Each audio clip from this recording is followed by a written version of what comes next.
Bienvenue dans ce premier podcast d'histoires vraies rassemblant des témoignages d'étranges expériences. C'est moi qui vous guiderai et qui serai votre narratrice tout au long de cette aventure singulière.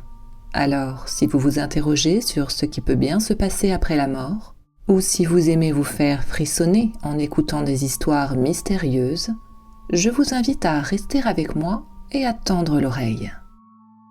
Les histoires du jour vont vous faire frémir puisqu'il sera question d'un homme en noir, de silhouette sombre ou de chien de l'enfer. Mais comme je craignais que ce ne soit trop effrayant pour vous, je vous ai aussi réservé les histoires plus réconfortantes du Petit Messager, de Georges le Protecteur, ou bien encore celle du doux câlin de ma mère. Pourtant, si j'étais vous, je resterais sur mes gardes. Je ne sais pas si l'on peut vraiment me faire confiance. Voici l'histoire du premier témoignage, celle de l'homme en noir. Ma première expérience paranormale m'est arrivée quand je devais avoir 5 ou 6 ans. Je n'ai pas connu mon grand-père et je considérais ma grand-mère comme ma deuxième maman. Je passais régulièrement mes vacances scolaires chez elle à la campagne. Je dormais au 2e étage de la maison, dans une des 2 chambres. Lors de cette fameuse nuit, j'ai dû laisser ma chambre habituelle pour celle meublée avec le petit lit. Mes cousins arrivaient le lendemain et devaient occuper la grande chambre que je devais donc laisser pour eux. C'était ma première dans cette chambre, mais quel que soit l'endroit où l'on me posait, j'étais à l'aise chez ma grand-mère. Elle était comme ma 2e maison. Depuis toujours, je réfléchis et pense beaucoup la nuit avant de m'endormir. Cette nuit-là, comme tous les soirs, j'étais allongée sur le côté en position fétale dans mes pensées. À un moment, dans le noir complet, je me suis sentie observée. J'ai toujours senti cette sensation quand quelqu'un m'observe de loin, comme si je ressentais une force dans mon dos qui me permet de savoir qu'il y a quelque chose derrière ou autre. Peut-être est-ce ma grande sensibilité qui me permet de ressentir cela. En tout cas, c'est une sensation physique, mais pas évidente à expliquer. Je n'ai pas eu peur du tout. En revanche, je ne pouvais plus bouger. J'ai voulu discrètement me retourner sans faire de bruit, mais c'était impossible. Au bout d'un moment, j'ai réussi, principalement avec ma tête et un peu avec le haut de mon corps, et surtout grâce à mes yeux que j'ai collés à gauche de mon orbite pour voir au maximum de l'autre côté. Là, mon regard est tombé sur un homme en costume noir, debout à 2 mètres du lit, avec de la lumière autour et derrière lui, mais qui n'éclairait pas la pièce. Ça permettait seulement de le voir, lui. Son visage ne me disait rien du tout. Il était figé devant moi et il me regardait. C'était court, je pense l'avoir regardé 10 secondes de la tête aux pieds.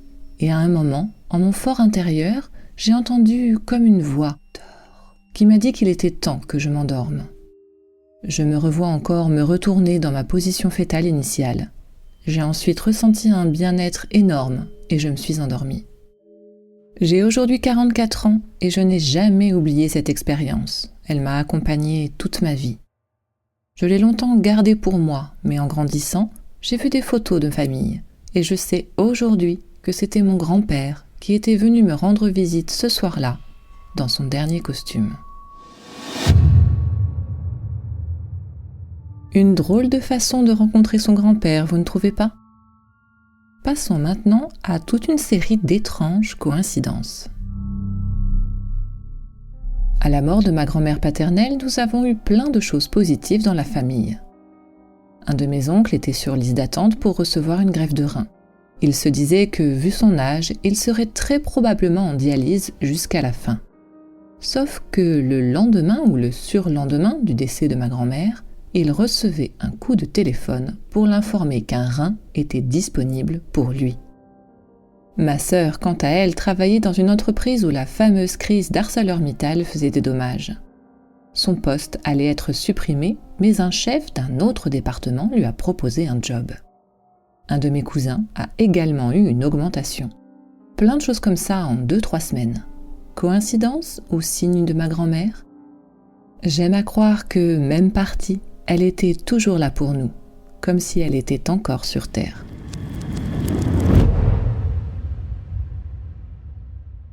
L'histoire qui suit se déroule également à la suite d'un décès. La personne qui l'a vécu en reste bouleversée et elle aurait pu l'intituler ainsi « Le doux câlin de ma mère ».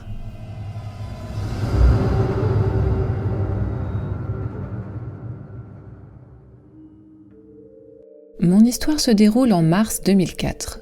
Ma grand-mère a dû être opérée du cœur et malheureusement, à la suite d'une complication, elle ne se réveillera pas. Elle se trouve alors dans le coma, en soins intensifs. Toute la famille se relaie pour aller la voir et être le plus possible avec elle. Mais un jour, le médecin nous annonce que la fin est pour bientôt et qu'elle risque de ne pas passer la nuit.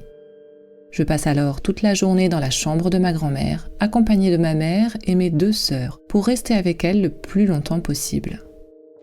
Nous finissons par la quitter vers 1h du matin, en lui disant qu'elle pouvait partir sereinement et paisiblement, que l'on était en paix avec ça. Je suis rentrée chez moi vers 2h, 2h30 du matin. Mon mari et mes 2 enfants de 4 et 2 ans et demi dormaient à point fermé. Je me couche en faisant le moins de bruit possible et finis par m'endormir. Vers 5h du matin, j'entends ma petite dernière qui m'appelle. Maman. Je suis un peu intriguée parce que ça ne ressemble pas à l'appel qu'elle fait quand elle a une terreur nocturne ou même quand elle veut aller aux toilettes ou boire un coup. J'arrive dans sa chambre et m'assois sur son lit en lui demandant ce qu'il se passe. Elle ne me répond pas et me fait simplement un câlin avant de se recoucher. Je retourne alors dans ma chambre et au moment où je me glisse dans mon lit, je sens comme un courant d'air froid, mais pas comme du vent qui pourrait passer par une fenêtre. C'est plutôt comme un frisson glacé tout autour de moi. Pourtant, il faisait très bon dans la maison parce que la cheminée était encore allumée. Vu l'heure tardive, je n'y prête pas plus attention, me couche et mets la couette sur moi. Je ferme les yeux, j'ai à peine le temps de commencer à somnoler que mon téléphone sonne. Il est 5h17, je décroche. C'est ma mère. Je comprends alors que mamie est décédée. Elle me répond que oui, qu'elle était au téléphone avec le médecin quand ça s'est passé, car il se trouvait aux côtés de ma grand-mère au moment de son décès. Elle me dit qu'elle a raccroché il y a environ 10 minutes.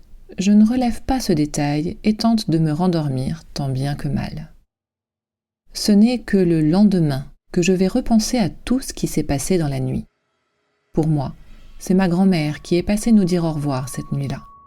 Elle n'était pas forcément croyante, en tout cas pas du tout pratiquante, mais elle était très spirituelle. Elle me parlait souvent d'esprit, de toutes ces formes invisibles qui peuvent exister tout autour de nous. C'est depuis ce jour-là que, moi aussi, je me suis ouverte à cette spiritualité qui nous entoure.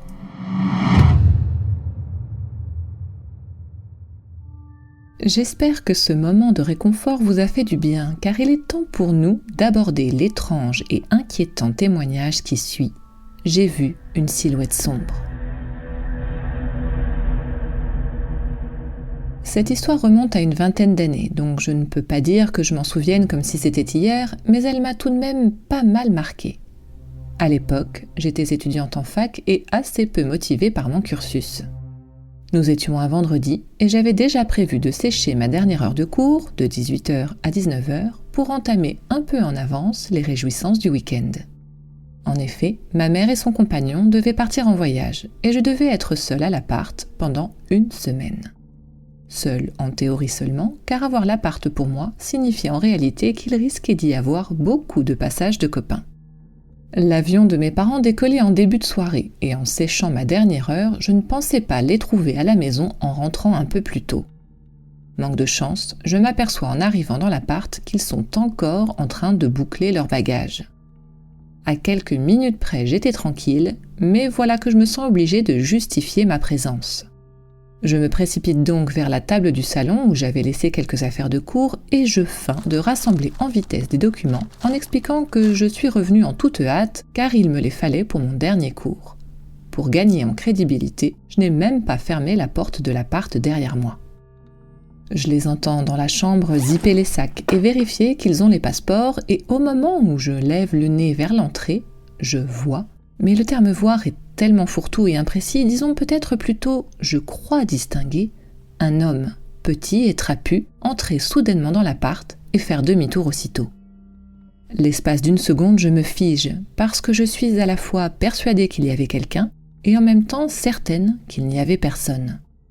Disons que je vis en quelque sorte une dualité extrêmement inconfortable pour mon cerveau, ce qui déclenche toutes sortes d'émotions.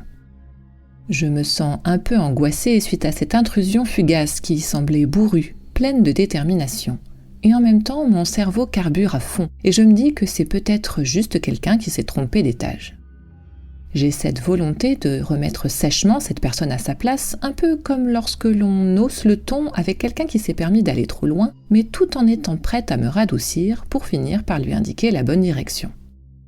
Je me dirige aussitôt vers le palier en demandant à haute voix « Vous vous êtes trompé d'étage ?» tout en réalisant que cette personne aurait d'ailleurs pu se figer et s'excuser de sa méprise au lieu de fuir, ce qui accentue mon sentiment d'inquiétude. Et en déboulant sur le palier silencieux et dont je ne perçois aucun bruit, je fais face à ce qu'une partie de mon cerveau s'attendait à trouver – rien.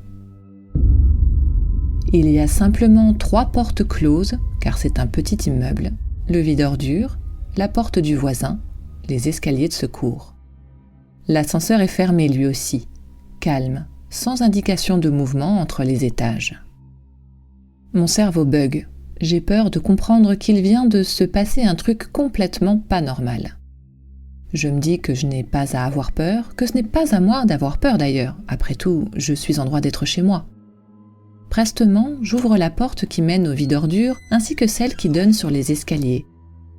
Mais chacune ne révèle que silence et obscurité. Les interrupteurs minuterie n'ont pas été déclenchés et d'ailleurs, le temps qu'il m'a fallu pour rejoindre le palier était trop court pour que les portes aient eu le temps de se refermer entièrement.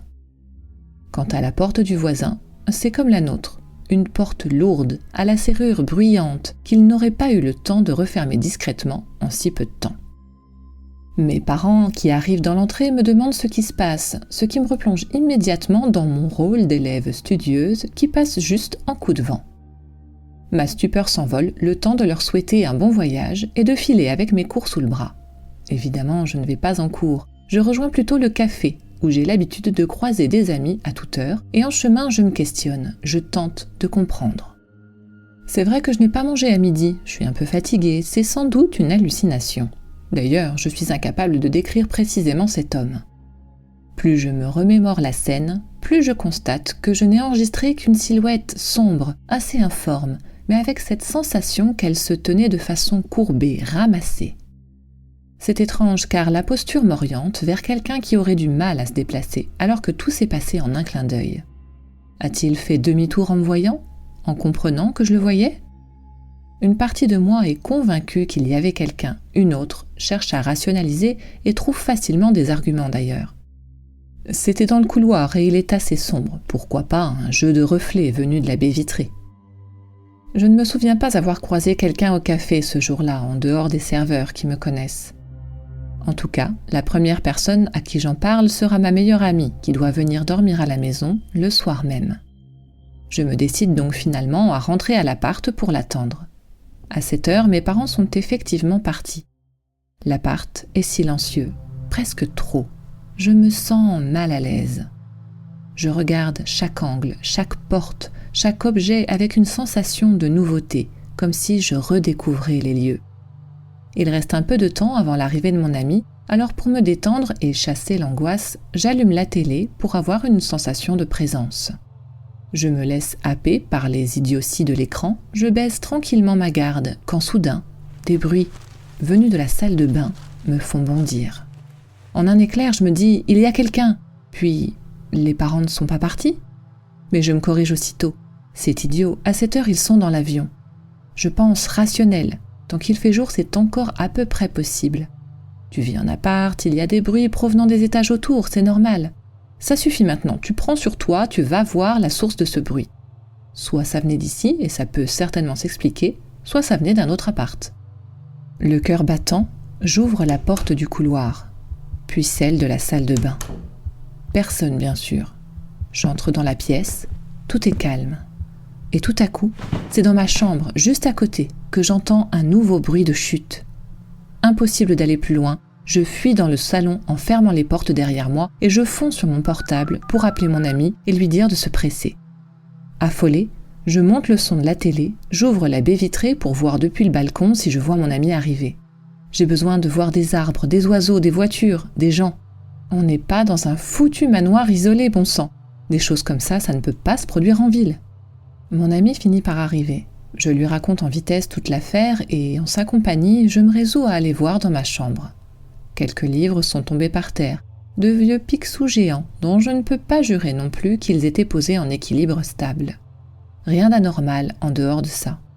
La présence de mon amie m'aide tout de même à me détendre et je n'ai pas peur de vider complètement mon sac, car elle fait partie de ces personnes qui ont l'esprit ouvert et même parfois des perceptions. Elle me croit, et pour l'instant c'est tout ce dont j'ai besoin. Nous passons la soirée seuls, sans aucune manifestation supplémentaire. Je dors avec elle dans le grand lit de la chambre d'amis. Le lendemain, elle me dit avoir rêvé très nettement d'un homme courbé, avec le visage en apparence brûlé, et qui erre, misérable, rasant les murs, comme dans une cour des miracles. Pour l'info, la cour des miracles était, sous l'Ancien Régime, un ensemble d'espaces de non-droit composé de plusieurs quartiers de Paris, ainsi nommés car les prétendues infirmités des mendiants qui en avaient fait leur lieu de résidence ordinaire y disparaissaient à la nuit tombée, comme par miracle. Cela nous donne matière à discussion. Si vraiment j'ai vu ce que l'on nomme de façon populaire un fantôme, que faisait-il ici ?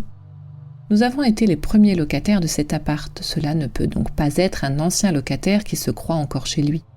La date ne correspond à aucune date anniversaire de décès des membres de ma famille et je ne vois pas de lien à faire avec un quelconque mendiant. Alors, pourquoi être venu me voir, moi ? Je réalise qu'il est entré sur mes talons, comme s'il avait aussi bien pu commencer à me suivre depuis dehors. Mais pourquoi ? Mon ami a parlé de brûlures, et le détail retient mon attention, car certaines légendes populaires relatent que les enfants dont le père est mort avant la naissance, ce qui est mon cas, peuvent passer le feu. Mon ami me demande d'ailleurs de temps à autre de mettre ma main sur sa blessure lorsqu'elle se brûle, mais je n'ai jamais eu l'occasion de vérifier sur une brûlure plus importante l'existence d'un réel talent.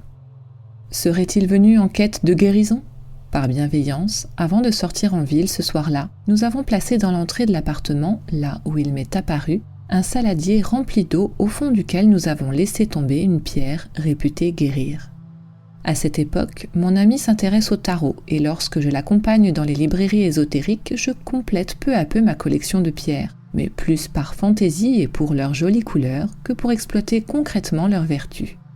Quant au fait de la mettre dans l'eau, c'était sans suivre aucun rituel particulier, mais par pure intention de bien faire, par empathie, et surtout avec l'espoir que cela mette un terme à ce genre de manifestation inquiétante. Après ce jour, il ne s'est plus rien passé de tel, et je n'ai jamais parlé à ma mère qui a depuis vendu l'appartement. J'ai vécu une ou deux autres expériences étranges, plutôt relatives à l'intuition ou à la clairaudience, et qui me confortent dans l'idée que nous n'avons pas toutes les réponses, que peut-être nous pouvons par moments percevoir l'invisible. De ce fait, même si je ne peux pas affirmer avec certitude que je n'ai pas été victime d'une hallucination ce jour-là, je suis plutôt encline à penser qu'il est possible que j'ai pu percevoir quelqu'un. Et depuis que j'ai vu Interstellar, je ne me limite plus à penser en termes de défunts. J'envisage aussi des espaces-temps différents. Si toutefois il y avait un message, 20 ans après, je ne l'ai toujours pas compris. Si cette histoire vous a donné la chair de poule, je vous invite à récupérer un peu en écoutant le prochain témoignage qui s'intitule « Énergie vitale ». J'ai eu une période difficile dans ma vie puisque j'ai subi un burn-out. J'utilise ce terme à bon escient puisqu'il m'était même devenu impossible de me lever de mon lit tant mon état d'épuisement physique et mental était important. Cela faisait quelques mois que j'étais arrêtée et j'étais dans ma chambre un soir en train de regarder des vidéos YouTube. La porte de la pièce était, comme à l'habitude, entr'ouverte. Quand tout à coup, je sens une présence très lourde, toute proche. Je ne la vois pas, mais je la situe spontanément dans l'entrebâillement de la porte de ma chambre. Je sens son regard sur moi. Je commence alors à avoir du mal à respirer. La crise d'angoisse est proche.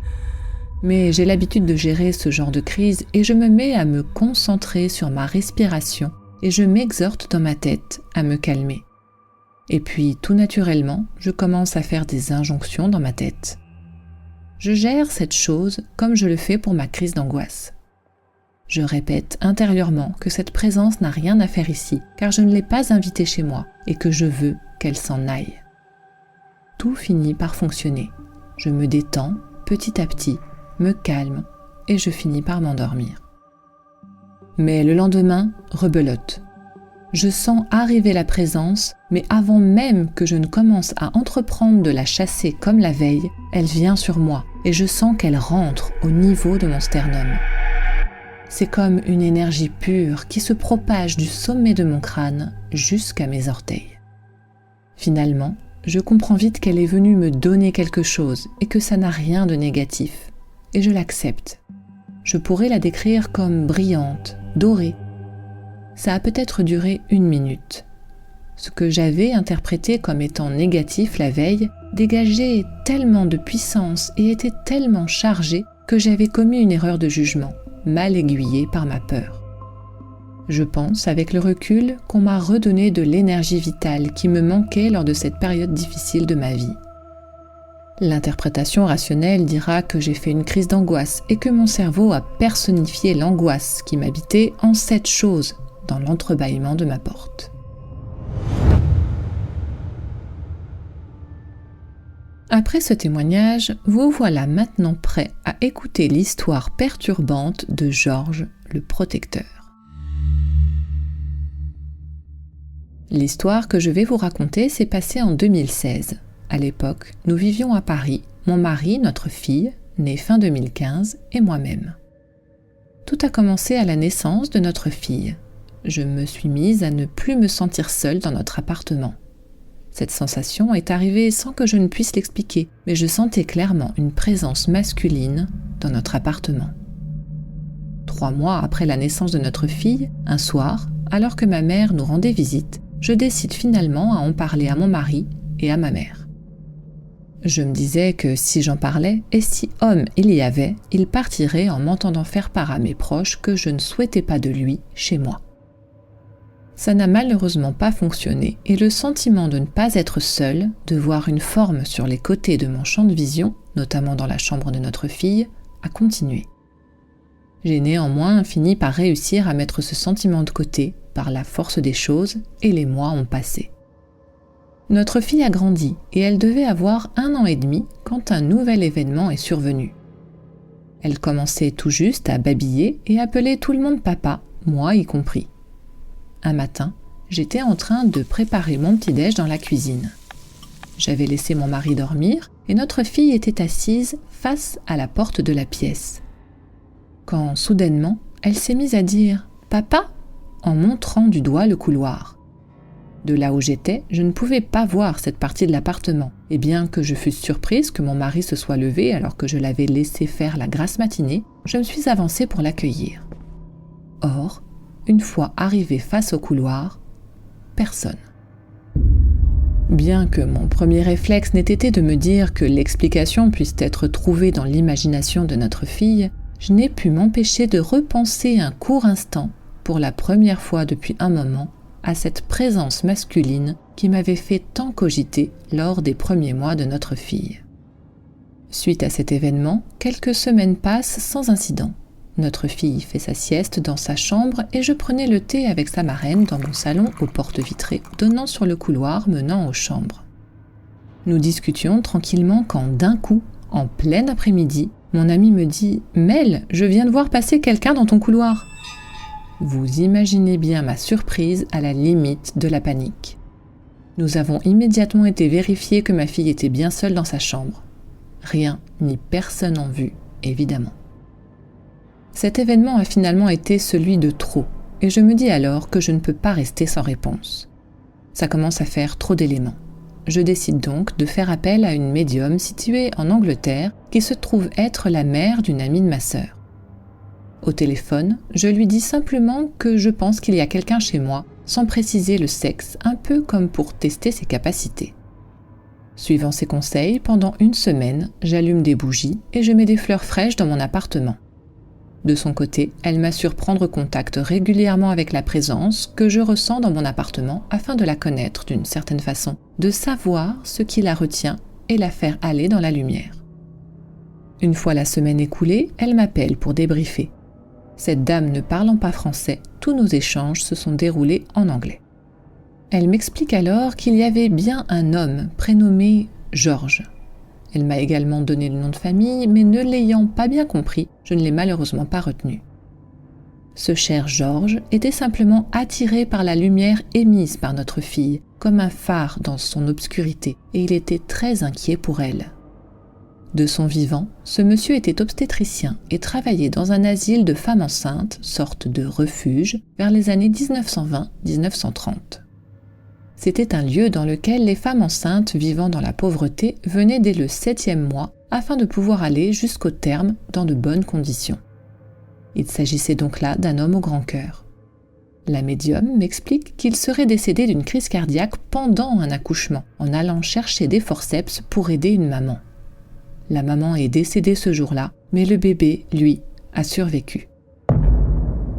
Cet homme errait en boucle infinie dans mon couloir jusqu'à la chambre de ma fille, envahie de culpabilité d'être mort au mauvais moment. La médium m'a assuré avoir œuvré et finalement réussi à lui faire regagner la lumière. C'est là que j'ai pris conscience que, depuis la naissance de notre fille, je ne tournais plus jamais le dos à ce couloir. Après le départ de Georges, je me suis sentie plus légère. J'ai ensuite mené des recherches sur ma rue Boussingault, dans le 13e arrondissement. Il s'y trouve une pouponnière de la DAS. Et figurez-vous qu'en fait, ce bâtiment était un ancien asile de femmes enceintes qui a fermé ses portes dans les années 30. Lors de nos échanges, la médium m'a expliqué que ma fille était un canal, qu'elle avait refermé son 3e œil, mais que son don était puissant et qu'il se rouvrirait sûrement. La suite, vous l'aurez lors d'un prochain podcast. Je préfère vous ménager, vous comprenez ? Mais comme ma bonté a ses limites, voici maintenant l'histoire des chiens de l'enfer.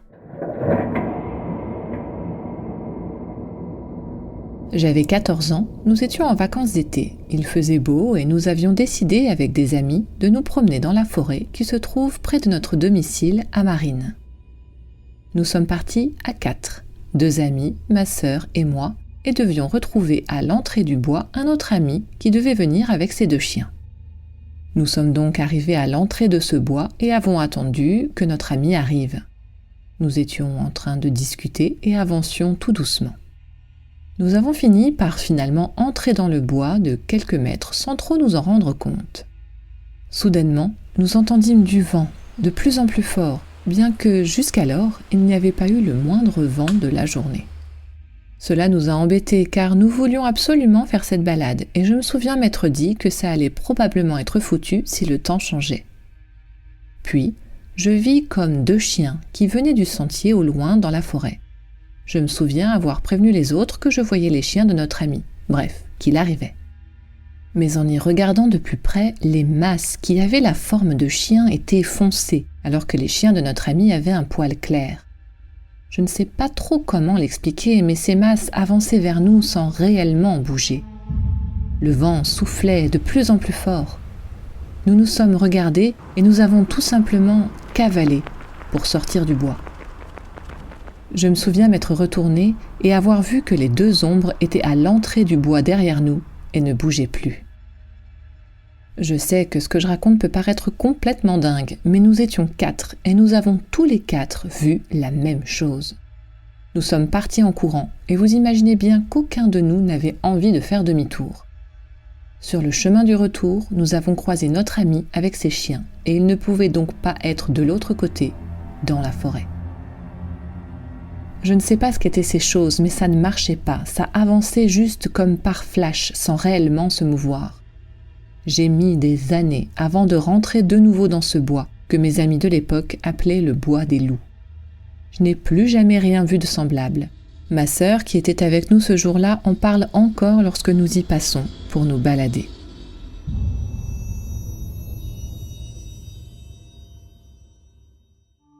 Voici maintenant le dernier témoignage de ce podcast et j'ai décidé de vous laisser avec l'histoire du petit messager. Je vous mets cependant en garde, ne vous fiez pas à son adorable intitulé car il est fort à parier que ce qui suit sera riche en émotions. Mon chat Chouchou est né le jour de la fête de la musique il y a 14 ans. C'était un concentré d'amour et d'intelligence. On se comprenait tellement. Je l'appelais, il venait. Le soir, il venait me chercher pour aller se coucher dans mes bras.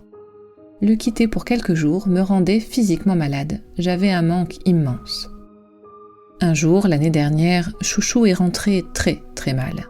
Vétérinaire, verdict, sternum cassé, foie et pancréas touchés. Il se bat, se remet, je vais le voir tous les jours à la clinique, mais il est devenu diabétique. Il doit subir des injections quotidiennes. Son menton change, grossit, tant qu'il l'empêche de manger. Je le nourris alors dans le creux de ma main, puis à la cuillère. C'est une tumeur qui grossit chaque jour. On m'a averti, un jour, il ne pourra plus avaler. Un vendredi matin, avec l'accord de mon vétérinaire, j'ai finalement pris la décision de lui rendre sa liberté sous mes câlins, mes caresses et mes baisers, en retenant mes larmes. Je ne voulais pas qu'il sente ma détresse. Ce fut tellement douloureux, et ça l'est encore 1 an après. Le lendemain, j'étais perdue dans mes pensées à regarder par la fenêtre les petits coins du jardin. Son territoire où Chouchou aimait se coucher. Je me surprends à sourire, quand je vois, au bout de la terrasse, sortant de sous les arbustes, ce chat gris clair qui s'avance, je le connais. Il venait furtivement chipper dans les gamelles des hérissons que je nourris le soir à la tombée de la nuit avec des croquettes pour chat l'hiver et quand il fait très chaud.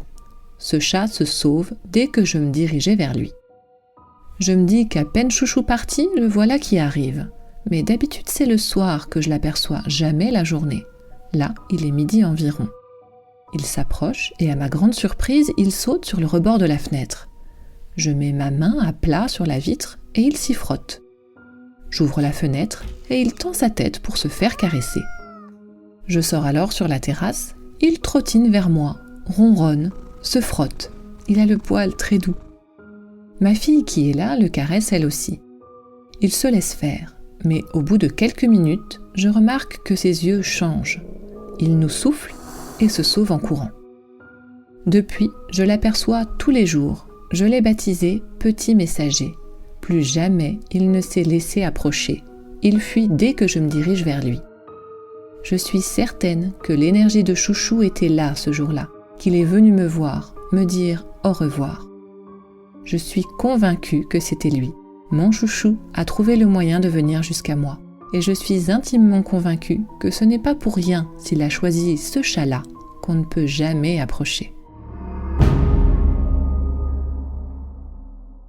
C'est ainsi que se termine ce premier podcast. Comment avez-vous trouvé ce voyage ? S'il vous a plu autant qu'à moi, je vous invite à noter généreusement ce podcast, à le commenter et à le partager. Je vous dis à très bientôt pour le prochain numéro des étranges expériences.